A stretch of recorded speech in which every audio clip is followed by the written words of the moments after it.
මිනිස්සු හරි කුහකයි. එහෙම නේ. මිනිස්සු හරි ඊර්ෂ්‍යයි. මිනිස්සු කැමති නෑ පින්නතුනේ අපේ දරුවෙක් විභාගකින්වත් පාස් වෙනවට කැමති නෑ. හරියට පද හදනවා. ඔයත්තන්ගේ පැතිවල එහෙම නැතුව ඇති. මම කියන්නේ බොහෝ පැතිවල එහෙමයි. මිනිස්සු හරියට ගතු කියනවා. සමහර විට මේ අම්මලාට මතක් වෙනවත් ඇති අපේ ගමේ අහවලා වාගේ කියලා. මිනිස්සු එහෙමයි. මිනිස්සු කවදාවත් සතුටු නෑ අපිට හරියනවට. හරි කැමති වරදිනවා නම්. ඉබ්බටත් ඕක උනේ. ඉබ්බ යනකොට මිනිස්සු ඔච්චම් කරා. ඉබ්බ මොකද කළේ? අර මිනිස්සුන්ට බැන්න.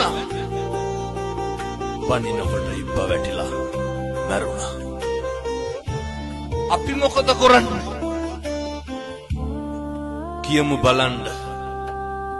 ඔය ජීවිතේ කේන්ති ගියා නම් කවදා හරි කේන්ති ගියේ. පින්නතුනි මම මේ හරි කරුණාවෙන් දේශනා කරන්නේ.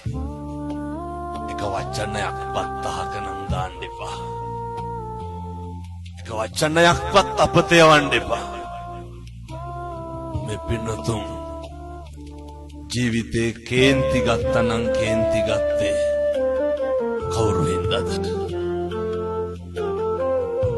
කවදාවත් මේ අම්මලාට තාත්තලාට ගෙදර දවල්ට බත් කාලා ඉඳගෙන ඉන්නකොට ඔය කේන්ති ගිහින් තියනවද? නිකන් ඉන්නකොට නෑ. ඉබ්බට කේන්ති ගියේ කවුරු හින්දාද? අර කොහෙවත් යන මිනිස්සු හින්දා. අපිට කේන්ති කියන්නේ ඇයි? කොහෙවත් යන මිනිස්සු හින්දා. විනාශ වෙන්නේ කවුද?